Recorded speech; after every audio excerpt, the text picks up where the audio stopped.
ಇವತ್ತಿನ ದಿನ ನಾವ್ ಯಾರಿಗಾನ ಋಣಿ ಆಗಿರ್ಬೇಕು ಅಂತಂದ್ರೆ ಅದು ಮಾಧ್ಯಮ ಮಿತ್ರರಿಗೆ ಅಂತ ಹೇಳಕ್ಕೆ ಮೊದಲನೇದಾಗಿ ಇಷ್ಟಪಡ್ತೀನಿ.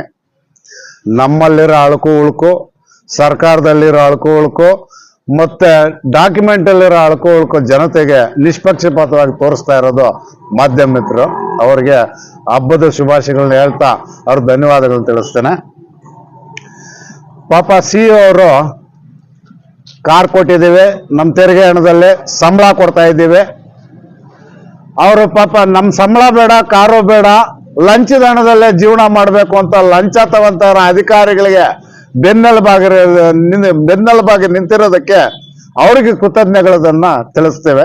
ಮೊದಲನೇದಾಗಿ 8ನೇ ದಿನಕ್ಕೆ ಕಾಲಿಟ್ಟಿದ್ದೇವೆ. ನಮ್ಮ ಧರಣಿ ಇನ್ನ ಎಷ್ಟು ದಿನ ನಡೆಯುತ್ತೋ ನಮಗೂ ಗೊತ್ತಿಲ್ಲ. ಈ ಸರ್ವಾಧಿಕಾರಿ ಕೆ ಸರ್ವೇಶು ಸಸ್ಪೆಂಡ್ ಆಗಿ ತನಿಖೆಗೊಳಪಡೋವರೆಗೂ ಇಲ್ಲೇ ಇರ್ತೀವಿ ಅಂತ ಹೇಳ್ಬಿಟ್ಟು ನಿಮ್ಮ ಮೂಲಕ ಎಲ್ರಿಗೂ ತಿಳ್ಸಕ್ ಇಷ್ಟಪಡ್ತೇವೆ. ಉಪವಾಸ ಸತ್ಯಾಗ್ರಹ ಕೂತಿದ್ದಾರೆ ನಮ್ಮವರು. ಸರಣಿ ಉಪವಾಸ ಸತ್ಯಾಗ್ರಹ, ದಿನಕ್ಕೊಬ್ಬೊಬ್ರು ಚೇಂಜ್ ಆಗ್ತಾ ಇರ್ತಾರೆ.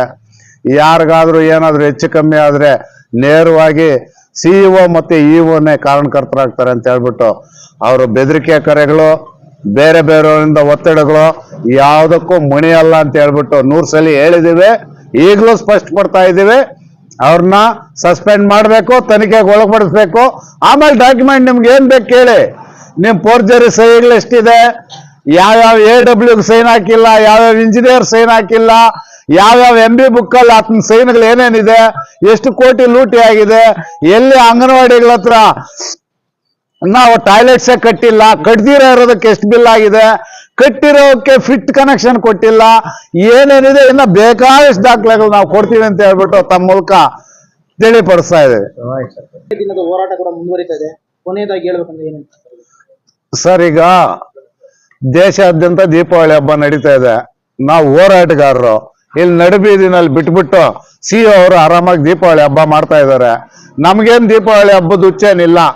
ನಿಜವಾದ ದೀಪಾವಳಿ ಹಬ್ಬ ಅವ್ರು ಇವನ್ ಸಸ್ಪೆಂಡ್ ಮಾಡಿ ಅವ್ರು ಇಲ್ಲಿಂದ ವಜಾ ಮಾಡಿ ತನಿಖೆಗೆ ಒಳಪಡಿಸಿದ ದಿನ ನಿಜವಾದ ದೀಪಾವಳಿ ಹಬ್ಬ ಆಚರಣೆ ಮಾಡ್ತೀವಿ.